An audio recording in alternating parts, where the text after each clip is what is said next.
Election ജയിച്ചൊരു രാഷ്ട്രീയ party എന്നിട്ടും election ജയിച്ചതിന് ശേഷവും ആ പാർട്ടിക്കുള്ളിൽ വീണ്ടും പല പല ഇലക്ഷൻ നടക്കുന്ന ഒരു അവസ്ഥയെ കുറിച്ച് അന്ന് ആലോചിച്ച് നോക്കി. ശരിക്കും പറയുന്നത് കോൺഗ്രസിൽ അതല്ല നടക്കുന്നത്. കാരണം ഇലക്ഷൻ വളരെ വൻ ഭൂരിപക്ഷത്തോടുകൂടി അല്ലെ വളരെ ഉജ്ജ്വലമായ ഒരു വിജയമാണ് അവർക്ക് കിട്ടിയതെങ്കിൽ പോലും ഇന്ന് ആര് ഭരിക്കണമെന്ന ആ ഒരു തീരുമാനത്തിന് വേണ്ടി വീണ്ടും വീണ്ടും ഇലക്ഷൻ ആ പാർട്ടിക്കുള്ളിൽ നടന്നുകൊണ്ടിരിക്കുകയാണ്. ശരിക്കും പറഞ്ഞാൽ അതിൻ്റെ ആവശ്യമുണ്ടോ ഇവിടെ കേരളത്തിൽ?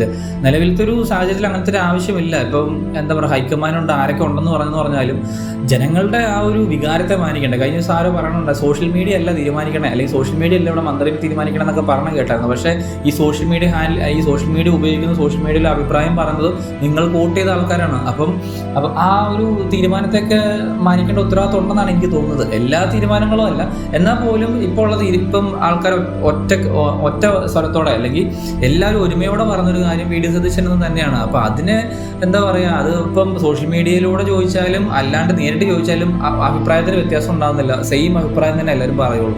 അപ്പം തീർച്ചയായിട്ടും ആ ഒരു അഭിപ്രായം മാനിച്ച് ആ ഒരു തീരുമാനം എടുത്ത് മുന്നോട്ട് പോകുന്ന ഈ കോൺഗ്രസ് പാർട്ടിക്ക് എന്താണ് ഇത്ര ബുദ്ധിമുട്ടെന്ന് എനിക്ക് മനസ്സിലാവുന്നില്ല.